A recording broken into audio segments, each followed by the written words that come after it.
muri yeZimbabwe tinokuchingamidzai zvekare kune chimwe chirongwa pano paZim Facebook Secrets and Confessions.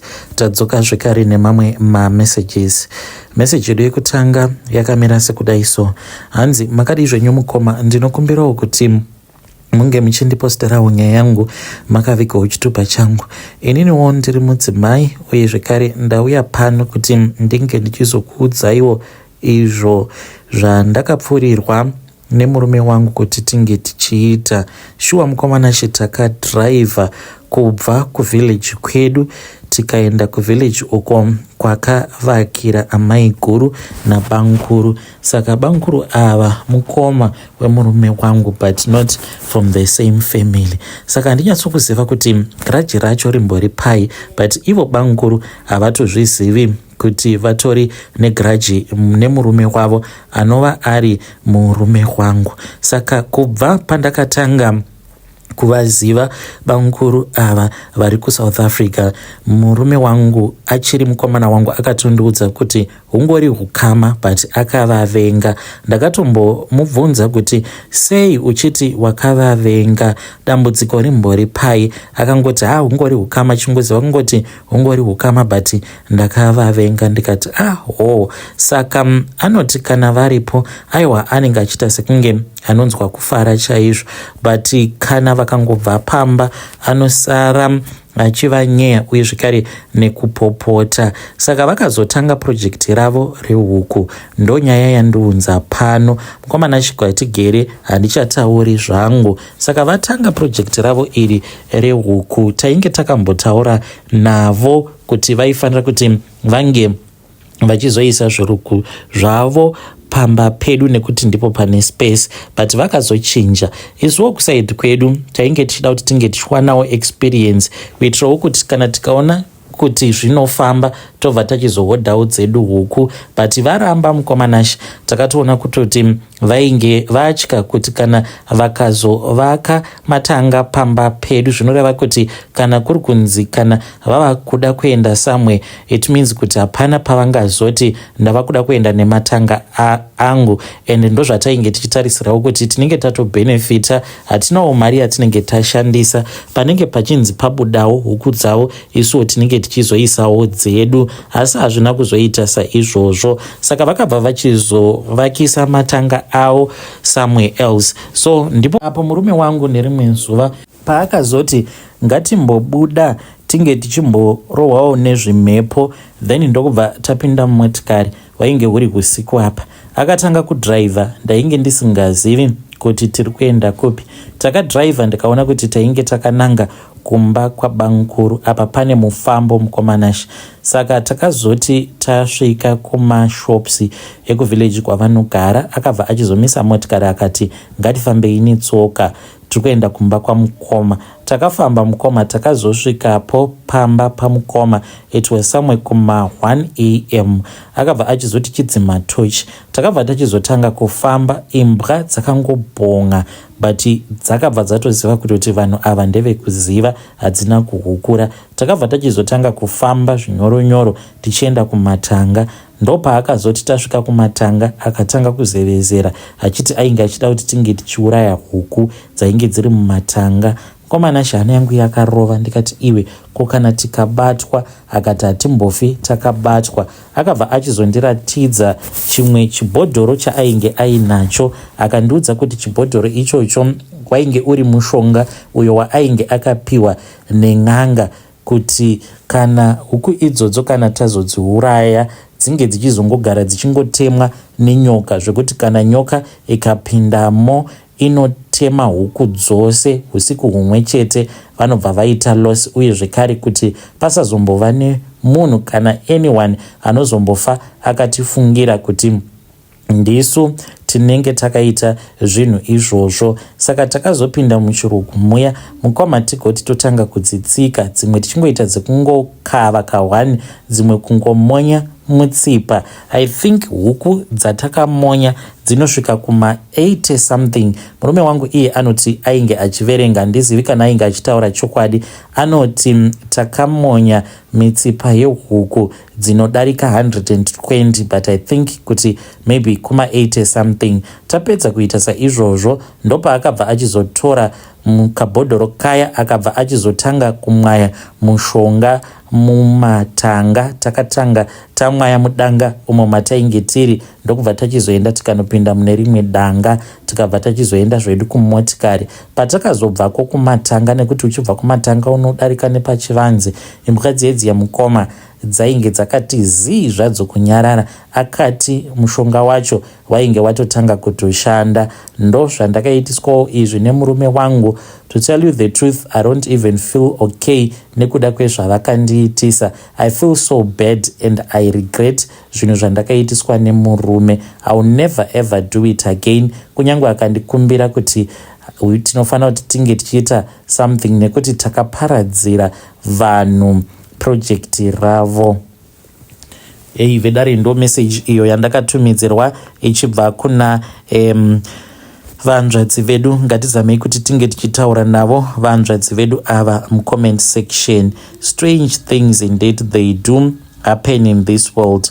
Izvakangooma hazvo vedu we. Sure, kuitira hama yenyu hutsinye hwakadaro here.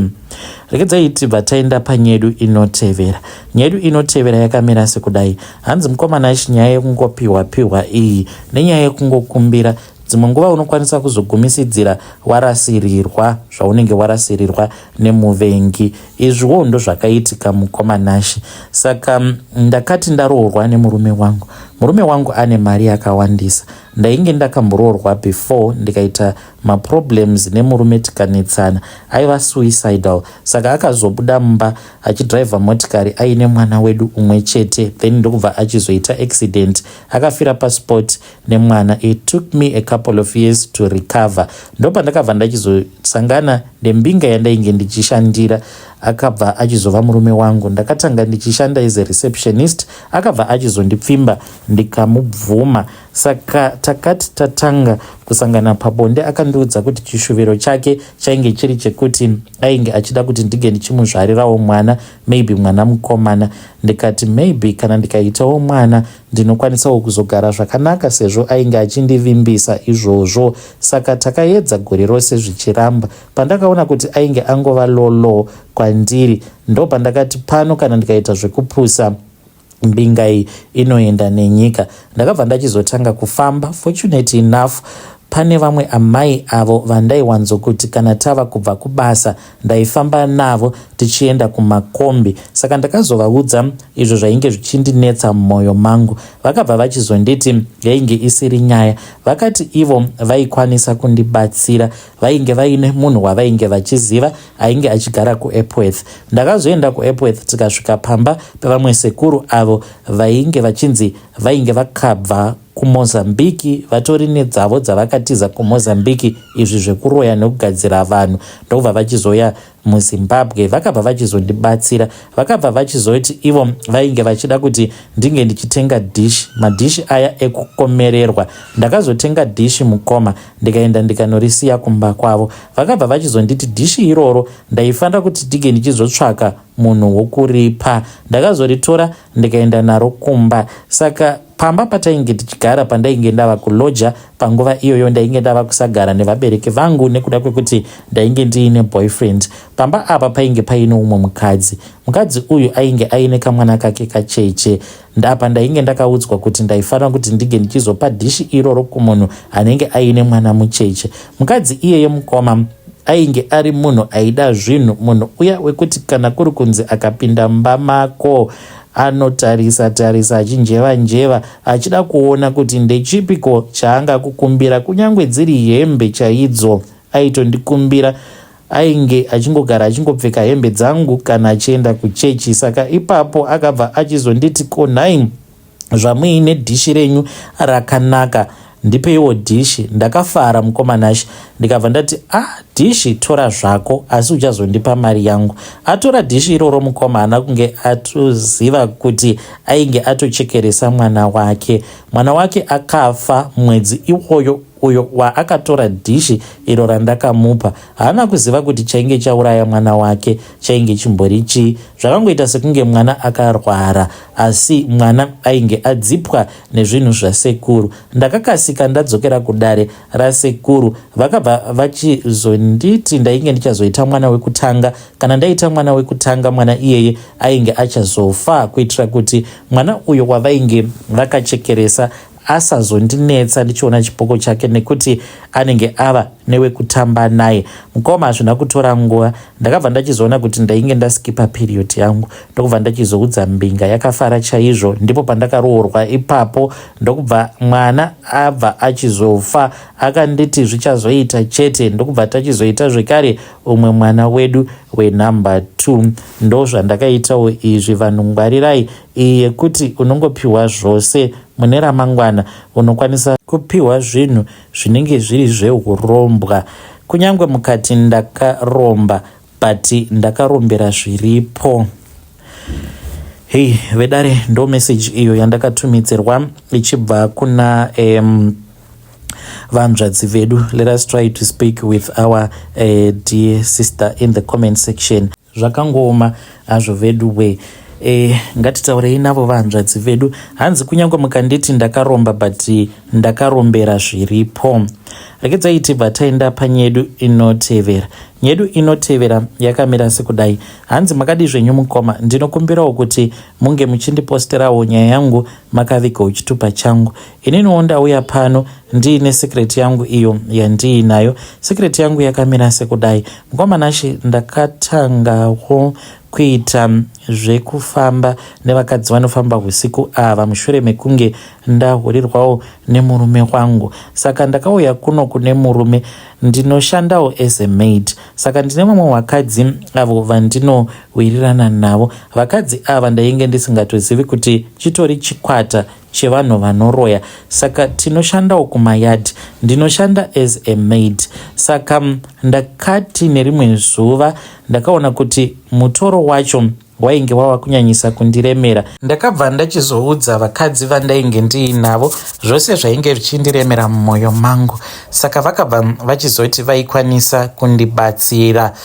Vakabva vachizondiudza kuti usiku ndaifanira kuti ndinge ndichizobuda panze. Kana ndabuda panze ndaifanira kuti ndinge ndichizonogora ivhu. Mushure mekunge ndanogora ivhu ndaifanira kuti ndinge ndichizoisa ivhu iroro pasi pemubhedha. Ndakaita saizvozvo panguva yacho ndainge ndisingazivi kuti ndainge ndichimbozviitirei. Mukoma nashi ndakabva ndachizoti hwava usiku ndikanokora ivhu ndikariisa pasi pemubhedha. Mushure mekunge ndazviita zvinhu izvi ndopandakangonzwa chinhu chakapinda mandiri. Ndo pandakabva ndachizobatwa nehope. Ndabatwa nehope kudaro ndakabva ndachizoona ndatova kune imwe nyika yandainge ndisingazivi kuti ndiripi. Ndikabva ndachizoona kuti vakadzi avo vandainge ndiinavo kupaki vainge variko kunyika ikoko, asi vose vainge vasina kupfeka. Vainge vaine zvuma muhuro zvavainge vainazvo, vose vasina kupfeka, asi umwe neumwe ainge aine nyoka yake iyo yaainge akabata. Vainge vakabata nyoka idzi, vainge vakadzibata vakaita sekunge nyoka idzodzo dzainge dziri vana vavo vachitoyamwisa nyoka. Vakandiudza kuti ndaisafanira kuti ndinge ndichitiza because ipapo nekuda kwezvandainge ndaona ndainge ndava kutya, ndainge ndava kutoda kutotiza. Vakabva vachizoti ndisatiza nekuti ndidzo dzainge dzatova shamwari dzangu uye dzainge dzauya kuzondichengetedza nekundipa masimba. Ndakazokaruka ndava kutoona kuti tainge tatova mune rimwe gomo. Vakabva vachizotora minzwa vakatanga kunditemerera nyora vachishandisa minzwa. Asi chinondinetsa ndechekuti pavainge vachinditemerera nyora kudaro handina kana pain yandakambonzwa mukoma. Mangwana acho makuseni ndakabva ndachizoti ndamuka pane mumwe mukadzi uyo anoshanda panext door wandainge ndarota. Akabva achizouya akandiudza kuti zvandainge ndarota ndainge ndisingafaniri kuti ndinge ndichiudza munhu. Akabva achizondipa hupfu akanditi ndige ndichibika porridge nekukasika, otherwise ndaizotanga kurwara. Ipapo ndainge ndichitonzwa dzungu, ndaiti kana ndikatarisa kuzuva ndainzwa dzungu. Ndakabva ndachizoita kaporridge kainge kasina munyu kasina shuga, ndikanwa porridge iroro because akanditi unoita rakatetepa. Ndichingopedza kungonwa mukoma ndopandakadonha nyoka muchiuno mangu. Akandifonera akandibvunza kuti zvainge zvaita here, ndikati hongu. Akabva achizonditi nyoka iyoyo ndiyo yainge iri murume wangu ende yainge yatondipa pamuviri. Ndikati pamuviri sei? Kune munhu angapiwa pamuviri nenyoka here? Ndakabva ndachizotanga kuenda kuperiod mukoma. Ndakaenda kuperiod masikati ndainge ndatova ball, ndikatanga kubuda discharge yainge iri zvinhu zvewhite. Usiku ndakatanga kurutsa, mangwana acho ndainge ndatozvara zai iri ndakagara naro. Pandakazodzokera kulocation, zai iroro rainge ratotsotsonya kanyoka kadiki, ndikanzi ndinge ndichikayamwisa, asi izvi ndaizozviita huri usiku.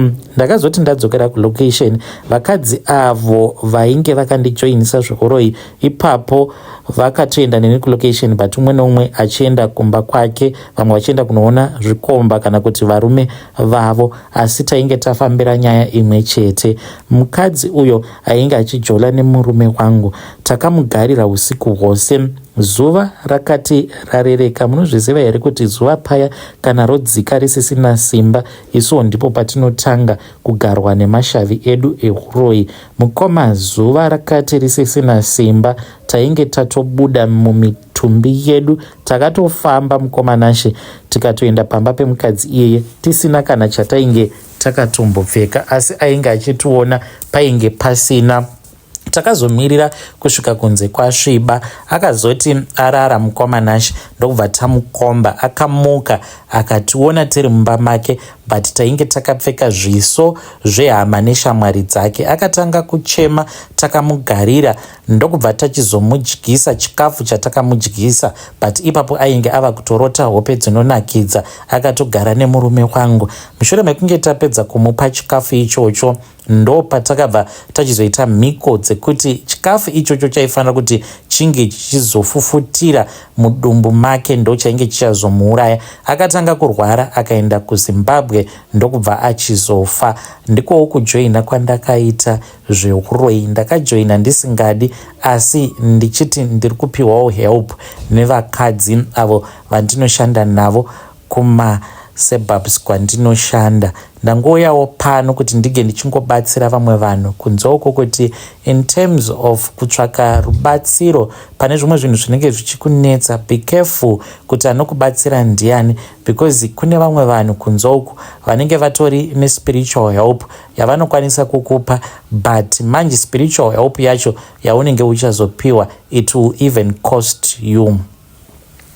Hey, vedare ndo message iyo yandakatumidzirwa ichibva kuna vahanzvadzi vedu. Ngatizamei kuti tinge tichitaura navo vahanzvadzi vedu ava mucomment section. Zvakangooma hazvo vedu we, hanzi ndakatojoiniswa zveuroi. Let us try to speak with our dear sister in the comment section. Rekidzai tibva taenda panyedu inotevera. Nyedu inotevera yakamira sekudai. Hanzi makadi zvenyu mukoma, ndinokumbirawo kuti munge muchindipostirawo nyaya yangu makaviga chitupa changu. Hakusi kunzi murungu wangu nemukadzi wake vari kuda kungondinzwa here, because vanhu ava mukoma nashe vari kuti mukadzi wacho kana akandiona ndiri ndega anouya wabva achizotanga kundibata nedzimwe nzira dzekuti semukadzi handitarisiri kuti angachiita zvinhu zvakadaro. Varungu veganda jena chaivo. Pazvakatanga kuitika ndainge ndiri mumadroom ndichiisa hembe muwashing machine, akauya akandihaga nekumashure ndikavhunduka. Kechi 2 ainge ari murume wacho akauya zvekare akandihaga. Saka mukadzi wacho ari kuti toda kuti tinge tichimboita bonde tiri vaviri, ukuwo murume wacho ari kuuya kwandiri achiti tinoda kuti tinge tichimboita bonde tiri vaviri. Handichaziviwo kuti ndoita sei, kubasa kwacho hakuchatonakidzi kuenda nekuda kwezviri kuitika. Handizivi kuti ndodii, should I give in? Semurume wacho zvaanotaura zvinombowa, anongoti I don't feel good about having my fantasies ekurara nemunhu mutema. It's like zvinenge zviine racism mukati, zvokuti dai kwanga kuri kunzi hazvisi zveracism, pamwe angadai akatondimanikidza kurara naye. Saka ndiri kuda help kubva kwamuri nekune vedare renyu. Pakadai ndinofanira kuti ndinge ndichiita sei? Varungu vanorombawo here? Pamwe ndava kutoda kutoshandiswawo mukurombwa. Vedare ndo message iyo yandakatumidzirwa ichibva kuna vanzvadzi vedu. Munozvionawo sei vedare? Rekedza tibva taenda panyedu inotevera. Nyedu inotevera yakamira sekudai. Hanzi makadi zvenyu mukoma, ndinokumbirawo kuti munge muchindiposterawo nyaya yanguwo makavika chitupa changu. Ndauyawo pano ndine confession yangu iyo yandiinayo. Ndodawo kuziva kuti zvinoita here kuti ndinge ndichibudira murume wangu pachena, sezvandakaudzwa namadzimai avo vari kundibatsira, vari kuti havakwanisi kuti vange vachizoburitsa urwere uhwu hurimo munyama dzangu ndisati ndaudza murume wangu zvose zvakaitika. Zvakaitika ndezvekudai mukomanashi. Ininiwo ndakatanga kudanana nevamwe baba, even though ndiri married, handina kunge ndakaziva kuti ivo vakagadzirwa nemukadzi wavo. Saka ndakabva ndachizotanga kurwara, ndakatanga ndichangonzwa mudumbu mangu kupisa, saka ndaifungidzira kuti ainge ari maacids. Ndainwa mapiritsi zvose pasina kana chainge chichimbochinja. Ndopa ndakatanga kuona kuti dambudziko iroro ndo dambudziko rainge rava kuafekta zvekare murume wangu. Saka iyewo akatanga kurwara nawo maacid, kupera kuonda, tese tiri kuonda tiri kupera mukomanashi. Ndainge ndimbori munhu ainge achirema 100 kgs, iko zvino zvindakadzoka ndiri mu58. Semurume wangu handichatotauri, kuda ava kutorema zvekuma 20 something kgs, because murume wangu ainge agara ari slim.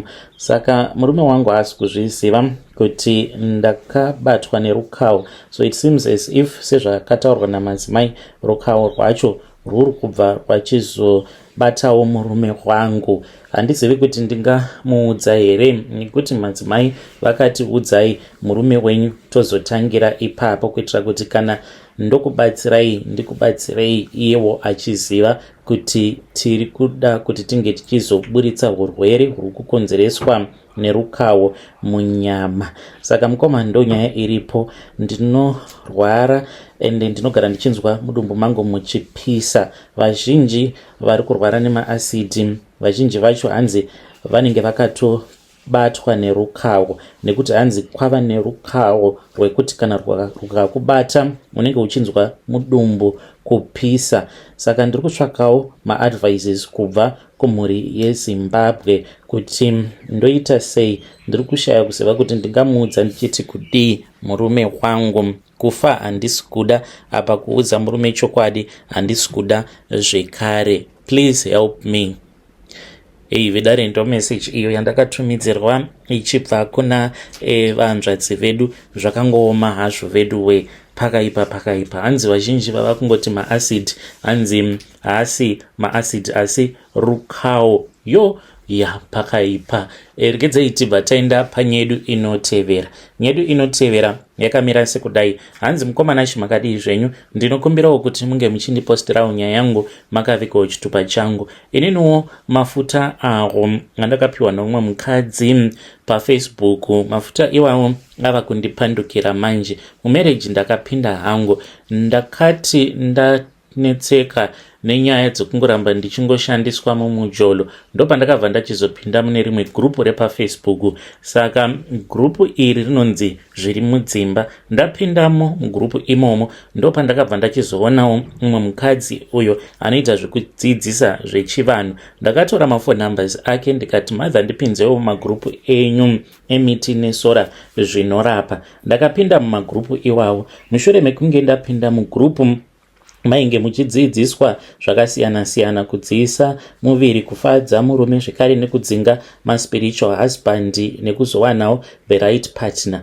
Saka mukadzi iye akazondiudza kuti anogara kuDurban. Akandiudza kuti ane mamwe mafuta awo aanogadzira. Akanditi mafuta awa kana uchida kuwana murume anozokuroora unotenga mafuta zvekare nebute nemimwe mishonga yakasiyana-siyana, anokutumidzira nekorea. Saka ndakabva ndachizobhadhara mari sezvo ndainge ndichiona kuti vakadzi vakawanda vainge vachitopa matestimony ekuti zvavo zviri kuita. Saka ndakati ndawana kamari ndikamutumidzira. Zvinhu zvangu zvakauya, ndikaona kuti painge paine mafuta awo ainge akaita oil, kuita kunge cooking oil but yakakora. Hameno kuti anoikodza sei. Akanditi cooking oil iyoyo ndinopota ndichiizora pamazamu, magadziko zvekare nepasikarudzi yangu.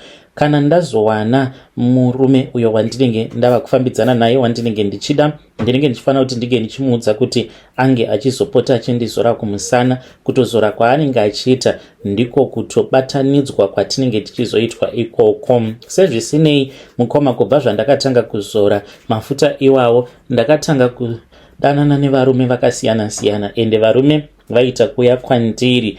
Ndokubva ndachizosarudza umwe chete uyo wandiri kugara naye. Zvino dambudziko ravapo mukomanashi nderekuti ndinopota ndichirota ndichiyamwisawo kamwe kamwana aka ndinongopatika pakati pehusiku kutomuka. Not kuti zviri kuitika kuhope, but zviri kutoitika for real in real life. Pandinopatika ndinoona kamwe kamwana kandinenge ndakabata mumaoko angu. Kamwana aka mukomanashi kanenge kachitochema, kachitoda kutoti ndinge ndichikapa mukaka. Ndinoti kunyangwe ndikada kuridza mhere so that murume ange achizomuka, handitokwanisi kana kuridza mhere. Ndinenge ndichingochema, ndichichemera pasi zvinenge zvisingambonzwiki zvachose. Saka mukadzi iyeye ndakabva ndachizomuudza ndikati, mother, kubva zvandakatanga kushandisa mishonga yenyu ndozvandiri kusangana nazvo izvi, ndoita zvikuita sei?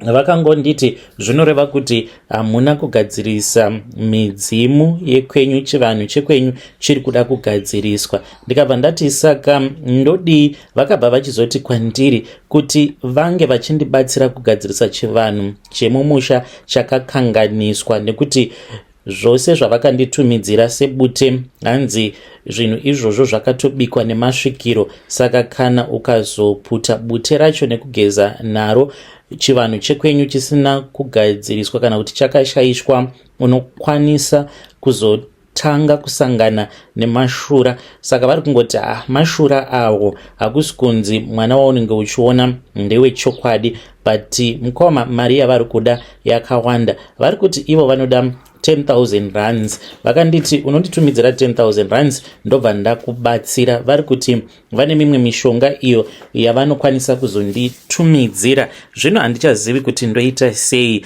Vari kunditi kana uchida unokwanisa kuenda kudziva uko kwandakanosiya hari yako. Hari iyoyo ndo yakaita kuti unge uchikwanisa kuzopinda marriage. Vari kuti kana ndikanoiputsa hari yacho, then murume wako iyeye wauri kugara naye anobva achizokuramba. Saka ndo nyaya yacho mukomanashi iripo. Ndodawo kuti mhuri yeZimbabwe inge ichizondibatsira.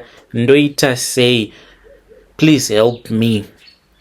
Vedare ndo message iyo yandakatumidzirwa ichibva kuna vanzvadzi vedu. Zvakangooma hazvo vedu we, hanzi ndo zvakaitika. Strange things indeed they do happen in this world. Murimo mumagrupuwo akaita saizvozvo here, emiti nesora nei munewo mafuta amakambotumidzirwawo here, mafuta ekuti munge muchidiwa nevanhu vamunenge muchida kuti vange vachizokuroorai. Zvakafamba here kana kuti hazvina kufamba? Strange things they do happen in this world. Ngatisanganei zvekare mune zvimwe zvirongwa zvinotevera.